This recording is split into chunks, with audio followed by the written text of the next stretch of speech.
memo on the art of not making a fuss. Number 1, inter-office memo on the art of not making a fuss. Number 1. Earl Bark, Lohbado's supervisor, caught him by surprise. He walked into Lohbado's push-button cubicle as Lohbado was leaning back in his chair, lost in thought, his hands on his lap, as opposed to on the push-button console.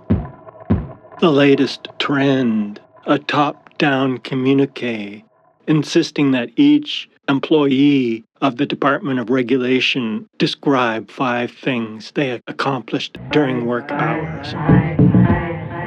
So Lohbado began by describing an athletic, mid-sized black dog that went running by, a very attractive dog filled with zest for life. The boss got angry. He interrupted Lohbado and said, "You're not getting paid to daydream. You're getting paid to focus on the push-button console in order to press the right button at the right moment." A powerful vision of the great dog was the most exciting event in my day.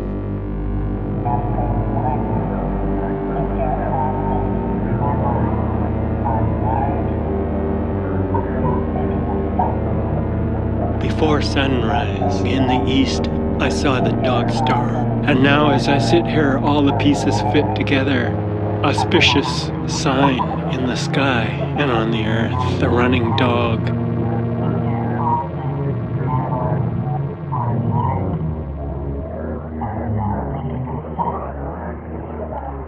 "You're wasting your time on trivia," snapped Earl Bark. "You're not getting paid to look at dogs. There's an old expression, you know." Stop, trucking the dog. You're getting paid to praise the king. Stop, trucking the dog. You're getting paid to praise the king. And Lohbado said, "I wasn't doing that. It was a visionary experience. This is a special dog. It's no ordinary dog. This dog has a zest for life. This is a happy dog. There's no bitterness, resentment, hate, or racist tendencies in this dog. There's no jealousy, no violence, no desire for power. This dog does not desire to be top dog. This dog enjoys running in the company of other dogs."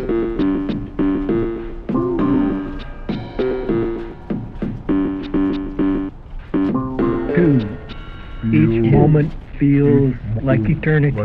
Don't watch the clock and time. Don't watch the clock and time flies. 2.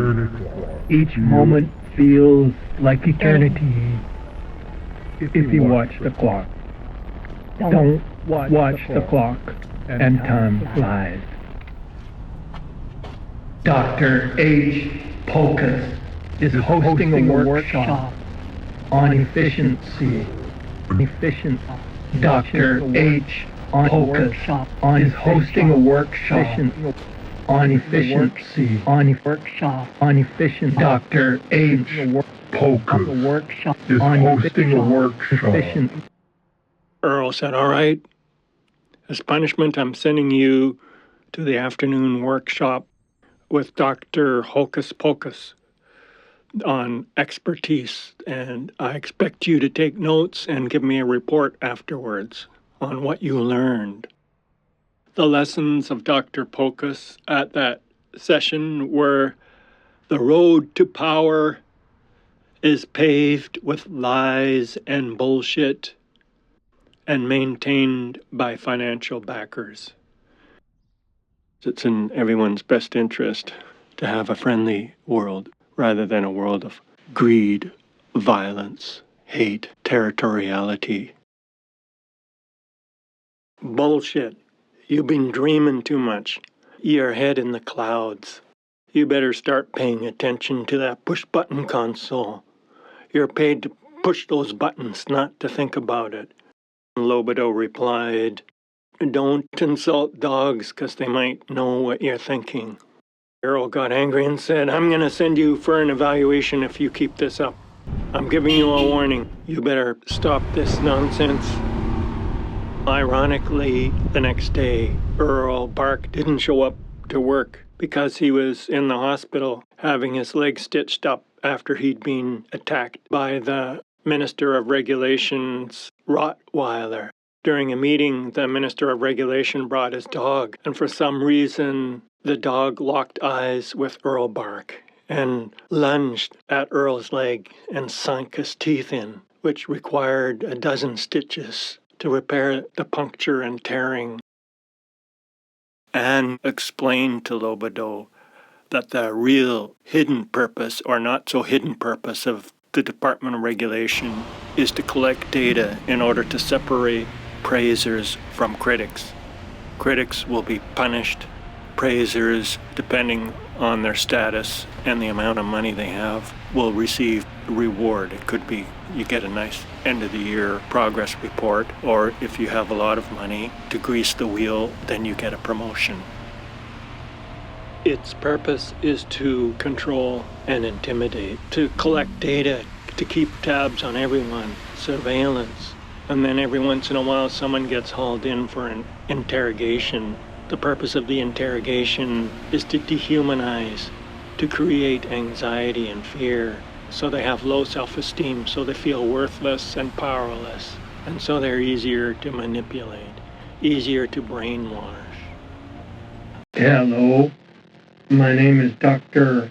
H. Pocus, Dr. Hocus Pocus, and I'm an expert on expertise. The two qualifications For being an expert, number one, you declare yourself to be an expert. As for credentials or qualifications, you proclaim that you've been doing it for a long time. And this way you will be an expert.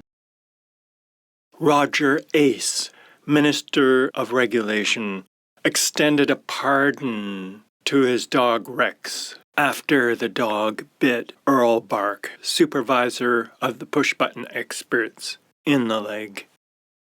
Roger Ace said, the pain Rex inflicted is medicine. It hurts, but you'll get used to it.